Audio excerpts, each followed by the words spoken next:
Perkembangan seni dan kesusastraan Sarawak, sama ada kontemporari maupun tradisional, telah menyaksikan kemunculan pelbagai jenis karya sastra sejak kebelakangan ini. Sedar tak sedar, kerancakan penghasilan karya ini telah membawa pemikiran-pemikiran yang signifikan terhadap proses mendidik, seterusnya menambah baik kualiti hidup masyarakat. Minggu ini, kita akan berpeluang bertemu dua anak jati Sarawak yang giat menghasilkan karya sastra mereka yang mengamit perasaan dan mencukil minat serta menambah pengetahuan para pembaca. Salam sejahtera. Saya Tony Yusof, pengacara anda dalam Dunia Insan Kreatif, sebuah rancangan temu bual mingguan mengenai industri kreatif yang disiarkan secara eksklusif hanya di TVS. Sebentar lagi kita akan meneroka dunia seni sastra Sarawak yang semakin mendapat tempat di kalangan rakyat tempatan dan juga di luar. Kita akan mendalami bagaimana tetamu jemputan kita mula berkarya, seterusnya mencipta nama dengan penerbitan buku dan perkongsian karya mereka melalui media sosial.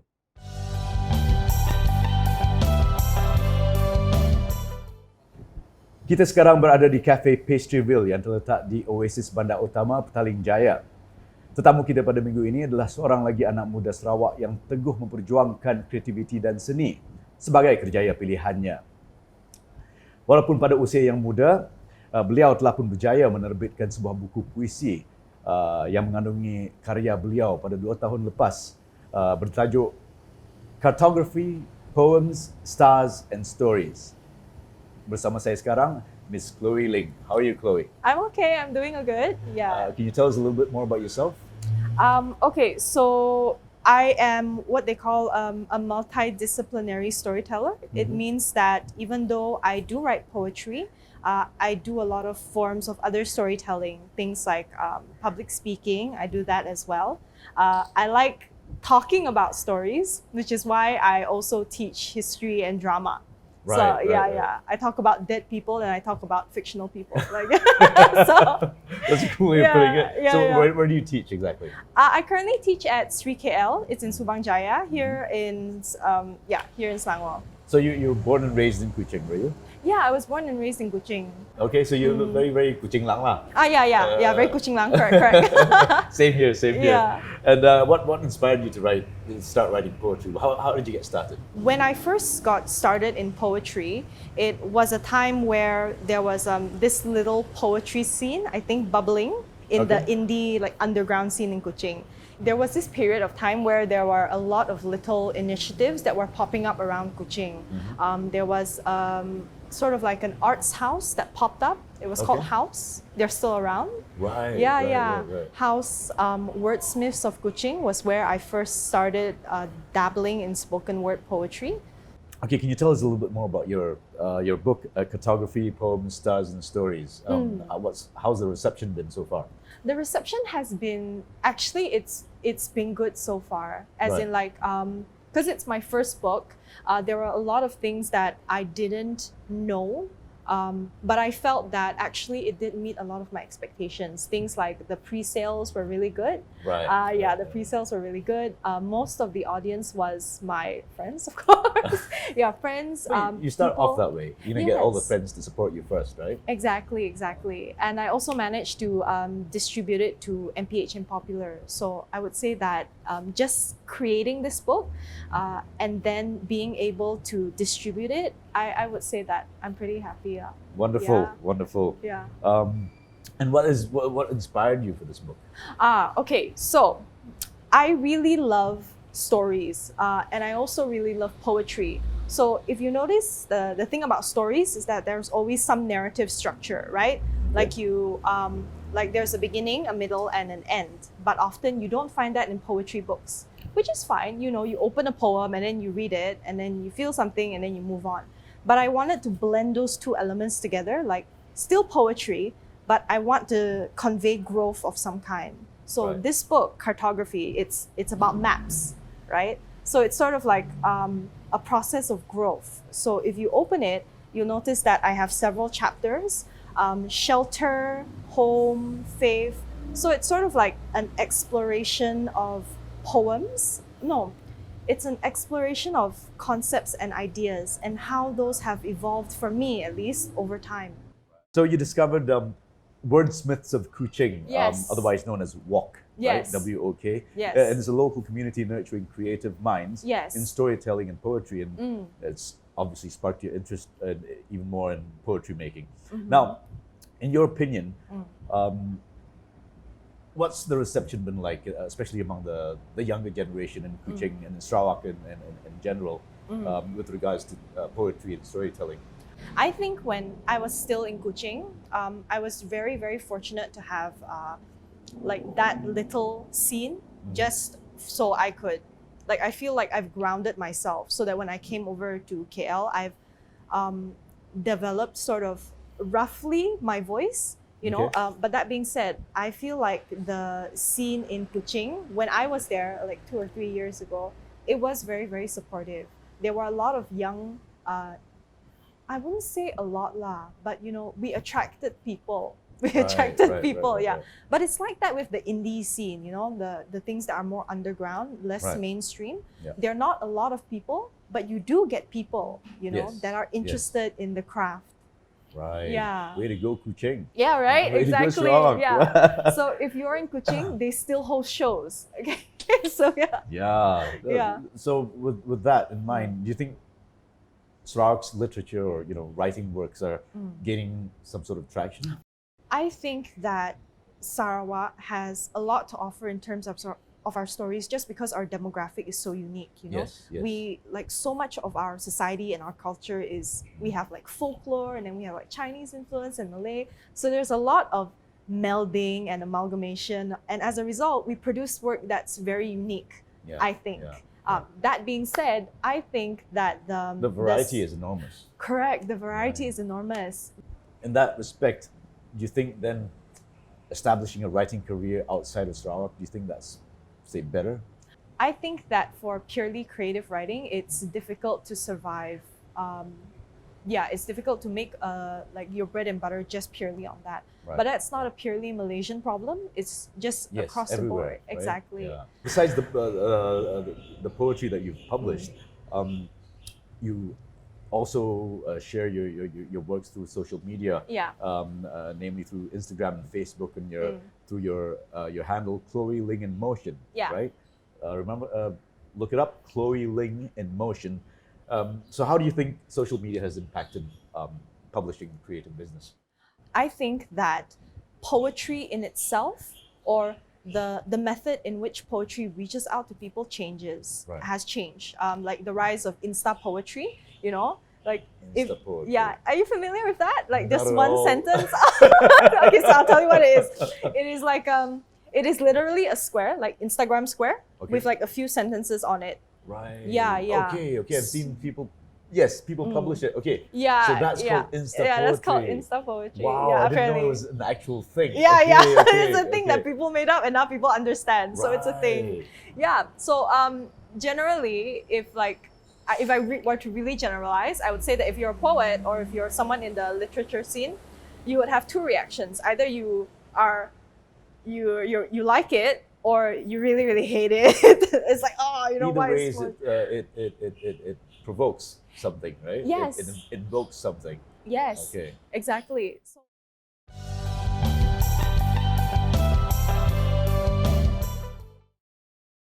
Yes. I mean, we can't ignore social media. Mm. It's here to stay. Obviously, it's like reality TV shows, right? They're yeah, here to stay. yeah, exactly. It's just another form, a new form of ways to enjoy a certain thing, right? Yeah. So now that we've we're so many days into 2021, what are the new hopes out there? How about, what are your hopes? What are your wish lists right now? Oh, wish list in terms of art, or wish In terms list of art, yeah, in terms in of, terms of so the evolution or the growth of art, Mm. the local art scene, and especially in Sarawak. there are so many of our stories, Mhm. Sarawakian stories or whatever stories, that are being lost because they're not translated into mediums like books, into like TV shows, into whatever, you know. So my hopes for the future are actually for these stories to get passed on or documented, which is actually what you guys are doing right now, right? Right. Yeah. Right. So I also feel very hopeful because I feel like people from my generation, we are developing an appreciation for these kinds of cultural stories. Okay, now before we wrap this up, can you tell us what are your current projects, anything you're working on now that you might want to share? I'm currently working on another book. Another book. So it's going to be, I don't usually like to talk about the projects before Sure. we start because it changes so much, right? I understand. But basically it's going to be a historical plus art. History Okay. plus art. Right. Yeah. right. Something along those lines. Poetry really. as well? Maybe. Maybe. I'm open. Yeah. But Okay, it'll be okay. like something history and art. Right. Yeah. Wow. Yeah. Okay, I love history. Well, thank you very much. You're and welcome. Good luck. All the best to you. I'm looking forward to more of your work. Mm. I'm definitely going to get one of these. Cartography, poems, stars, and stories. Everyone, look at this. I'm loving it already. I love the author. Thank you very much, Chloe. You're Thank welcome. You so much. Thank you so much. Thank you. Yeah. Itu dia Chloe Ling, ladies and gentlemen, dengan buku beliau Cartography, Poems, Stars and Stories. Kalau ada peluang, tolong beli buku ini sebab dia sangat-sangat berharga dan sangat-sangat bernilai, ya. Dan jangan ke mana-mana.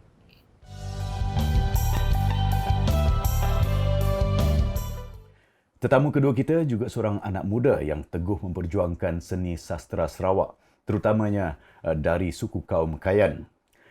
Beliau adalah pejuang seni Parap dan Takna yang juga antara yang termuda pada masa kini. Walaupun masih berusia 23 tahun sahaja, nama beliau sudah tidak asing lagi di kalangan komuniti seni di Sarawak. Dan sebelum dunia dilanda dengan wabak COVID-19 ini, beliau seringkali dijemput ke festival seni di seluruh Malaysia. Dan sekarang ni beliau sedang berada di Bintulu, jadi sesi temu bual ini dilakukan secara online. Persembahkan Adrian Joe Milang, ladies and gentlemen. Hello, How are you, Adrian? I'm good. How are you? Good, bro. Good, bro. Okay, for the benefit of our audience, do you want to tell us a little bit of your background, maybe? I come from the Tubao, the Tubao Kayan. That's where my community is from. I'm from the Uma away. I guess I could say that my late grandfather, as well as my great grandfather, was the ones that were, I would say, the main practitioners of this oral art forms that I do. And then it was my late grandfather that also carried on the legacy. And then passed it to my grandmother. Then my grandmother passed it to me. So Right. So that generated the interest in you. yes. So because of the influence of your folks, right? Yes. And how many types of Kayans are there? In Borneo, there are about 5 Kayan subgroups, and then under those 5 subgroups, they're like subgroups. Wow. Yeah. Wow. And so you're talking about Borneo, which means Borneo is Sarawak all- and Sarawak and Kalimantan, yes. Kalimantan, right? Do you have Kayans in Sabah? Probably. Probably, right? You never know. Okay. Can you tell us about give us an explanation of what Parap and Takna is? Okay, cool. So Parapa and Takna is 2 sides of the same coin. So Parap is spontaneous poetic singing, and Takna is also poetic singing, but it's more on epic tales Okay. about spirit warriors and heroes on adventures and and battles and love affairs and all those kind of things. And so these 2 things, Parap can be sung anytime at all. It's really leisure. Okay. Let's say it's sort of an open like rap battle or something like that sort of thing. No, yeah. So these two oral traditions, they're sung in a group. So there's one lead singer called the Tukang Parap, and then the rest of the people who are usually the community, they're called the Habe, the chorus. So yeah, that's basically it. So okay, Parap is like traditional rap battle, you say, right? Kind of not rap battle. Sorry, I didn't use that word. Okay, but it's Kind of like more. it's kind of like a free flowing song, but it has its particular melodies and tunes like that. But it's really free flowing. Okay, So as you sing, you make up the lyrics in your head. I So yeah. see. And Taknak is more historical. Am I getting it Tecna right? are epic tales. Epic So they tales. tell yeah, epic tales. So yeah. So So, yeah. to my understanding, Parap and Taknak traditionally used to be performed by the elderly, right? And in your case, you're very young, and but I'm really surprised that you at such a young age you've managed to master it and are very comfortable performing it. What does it take for a person to be tukang parap like yourself? Yeah, I think this year it's been 10 years since started to learn about it. Um, so I guess it's the matter of your interest and your passion in what you're interested in and carry on doing it. So practice doesn't make perfect, but practice just makes you better, right? And yeah, I guess it's more on that rather than anything else. So.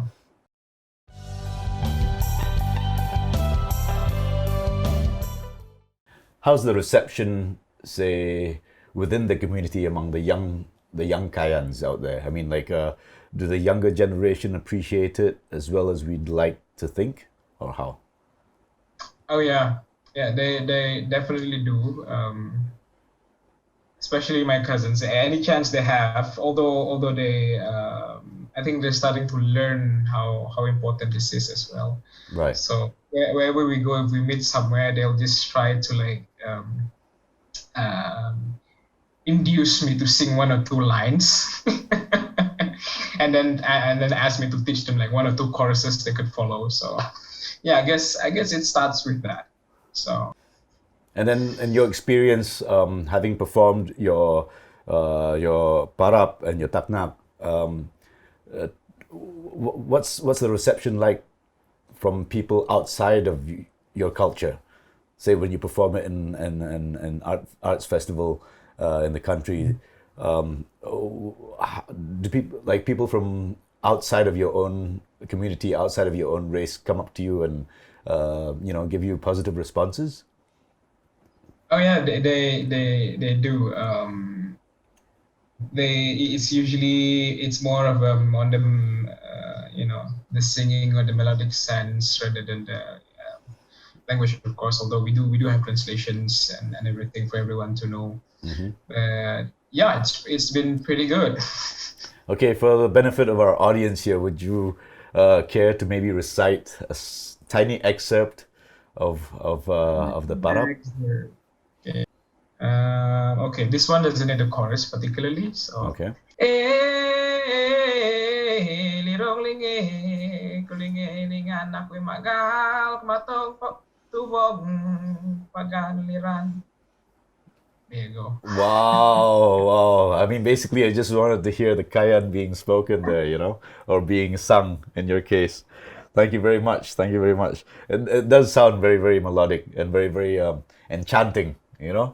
What are your challenges being a parap and taknak artist out there? I mean, since it's such a I hope it's not a dying art form, but definitely a very, very traditional art form. What are your challenges in putting this art, to the fore like this? So first thing first, I wouldn't say it's dying. I'd say it is slowly going to slumber, going to sleep, like anything else in the world. So they're bound to go to sleep and then getting awakened again at some point in time. Well, it's just not my effort, to be honest. There's also in Belaga, Sungai Asap, the area is called. There's always been these festivals that are being held there the past few years. Kayan Harvest Festival called the Ledoh and the Apo Koyan festivals. So during these festivals, they they encourage the competitions or of this para. So everyone get a chance to do it, be it young or old. Everyone does it. Wow. So that's sort of the community's own initiative in bringing it out. But for myself, it's more of bridging the gap between the young and the old, because there's always that one tiny gap, that just disconnects the young and the old, or So I think that's mainly one of the challenges, and again, it's the language-wise, because it's classical kind of language. So it's not just about keeping the art alive, it's also about keeping the language alive. Yeah. By keeping the art alive, you keep the language, like you said, because it's very, very classic Kayan language, right? So it's about keeping that classic language alive more than anything else. And like you said, the challenges would be to bridge the gap between the elderly and the younger Kayan generation, right? Yeah. So now that we've entered into 2021, a very strange couple of years so far, 2020 and now 2021. I'm sure it comes every year comes with new hope, right? So what's your wish list? What's your hope for the art scene especially in Sarawak in the years to come? I would say we need more, in the easiest way of saying it, we need more support from our local, art relevant bodies, be it and anyone at all, to give us proper support, and then proper exposure of what a art scene is, be it culturally, be it contemporary or whatever. Because I feel that's what we need right now, and we need to do an impactful one, and then bring out the indigenous community, the Dayak or the Orang Ulu community out. You know what I mean? So yeah, because it's always been hoo-ha, and every very cultural thing. But to be honest, we just need more of that. We need more of the proper support, and then the proper exposure and help from everyone to bring it out more. So yeah. And then now with with TVS, I'm sure this is a more than welcomed platform, right? Like any platform is good at this point of time. So I think TVS is a good platform to help showcase and to at least to give awareness that we have such art forms still around, and it should be preserved and it should be practiced by the current generation, right? Well, thank you very much, Adrian. Thank you for sharing with us. I wish you all the best, and please continue to bring your culture to the forefront of of everything that's about Sarawak, the beauty of Sarawak, and the beauty of our different cultures around. Thank you so much. No worries. Thanks. Yeah, do send my love to all your people. Okay, keep on paraping, keep on taknaking. Okey, itu dia. Terima kasih Adrian kerana sudi bersama-sama kami. Diharapkan Adrian terus berjaya, terus maju ke depan dengan kesenian parap dan taknak beliau. Dan thank you very much once again, Adrian. Kita jumpa lagi selepas ini.